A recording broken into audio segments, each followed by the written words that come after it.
मुबारक है वो जो गरीबों का ख्याल रखता है। खुदावंद मुसीबत के दिन इसे छुड़ाएगा खुदावंद इसे महफूज और जीता रखेगा। और वो ज़मीन पर मुबारक होगा। तू इसे इसके दुश्मनों की मर्जी पे ना छोड़।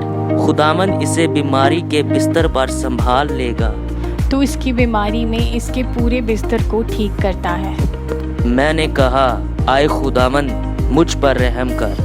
मेरी जान को शिफा दे क्योंकि मैं तेरा गुनाहगार हूँ। मेरे दुश्मन ये कह कर मेरी बुराई करते हैं कि वो कब मरेगा, उसका नाम कब मिटेगा। जब वो मुझसे मिलने आता है तो झूठी बातें बकता है। इसका दिल अपने अंदर बदी समेटता है। वो बाहर जाकर इसका जिक्र करता है। मुझसे अदावत रखने वाले सब मिलकर मेरी अदावत करते हैं। वो मेरे खिलाफ मेरे नुकसान के मंसूबे बांधते हैं।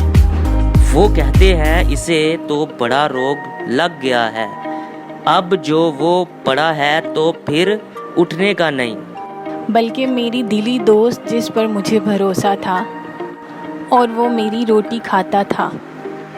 मुझ पर लात उठाई है, पर तू आए खुदावंद मुझ पर रहम करके मुझे उठ खड़ा कर, ताकि मैं इनको बदला दूं।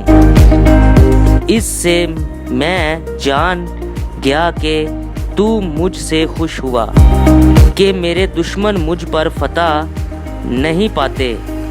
मुझे तू ही मेरी दोस्ती में कायम बख्शता है और मुझे हमेशा अपने हुजूर कायम रखता है।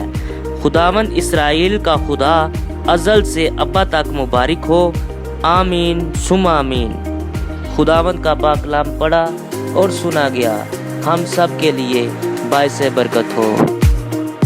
आमीन।